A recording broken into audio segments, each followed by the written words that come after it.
A botanist is a plant scientist, but a lot of times these plant scientists do need artistic skills so that they can explain what they are learning from observing plants. The most common way for botanists to explain what they are seeing is by drawing the plants themselves. Here I separated my piece of paper into several different sections. Then I went around the room and looked at all of the different plants. In each section, I decided to concentrate on a new area of the plant. Let me show you how I did this. The first thing that I did was separate my paper into different sections. You can use a tracer for this, or you can just free draw it as well.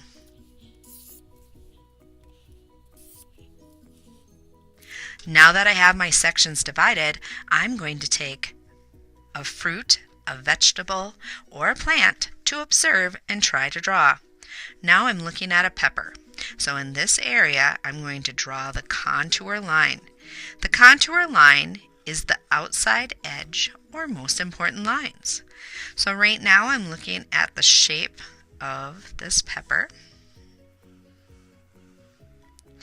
And now I can go back and observe the most important lines on the inside.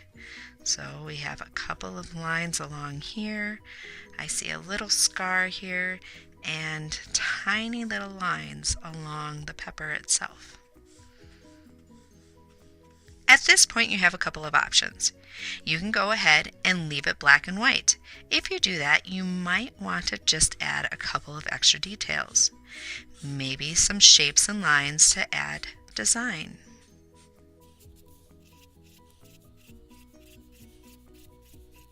Or, if you would rather, grab some crayons or markers and color these in.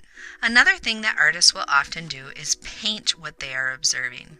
I'm choosing to use some watercolor paint, so I need a brush, some water, some paints, paper, and I need a paper towel. I'm going to observe the colors, the shapes, the lines and textures of the plants that I am studying. Right now I'm looking at this gourd. I'm going to go ahead and really observe the color and the shapes. Right now I see a large oval. I can use some blending colors to really show the lines and the textures. Because it's watercolor, it's not going to be nice and neat. It's going to bleed together, and that's okay.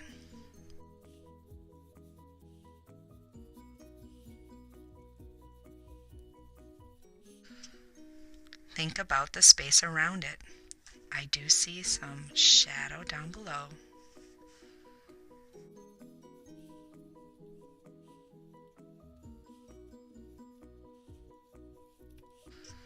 And then I see this amazing stem. I don't want this to bleed as much, so I'm going to use my paper towel to dab it up. And then I can go back in and add the stem.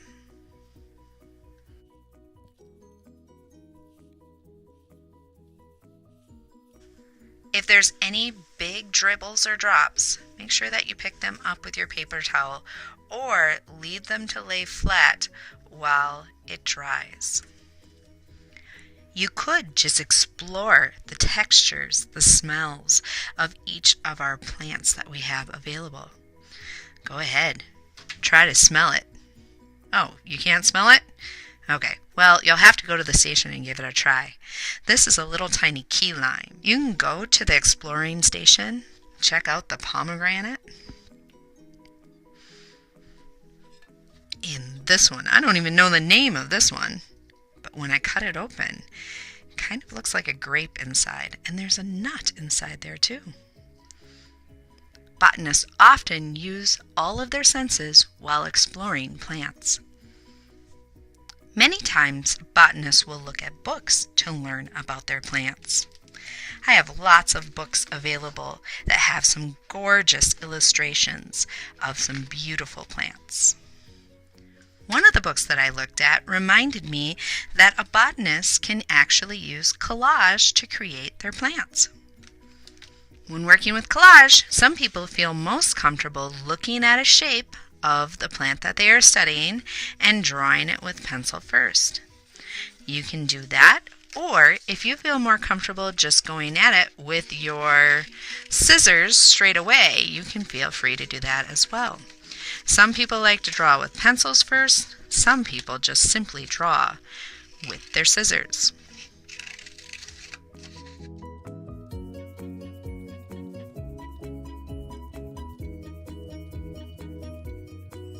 Oh my gosh, I love the result of this.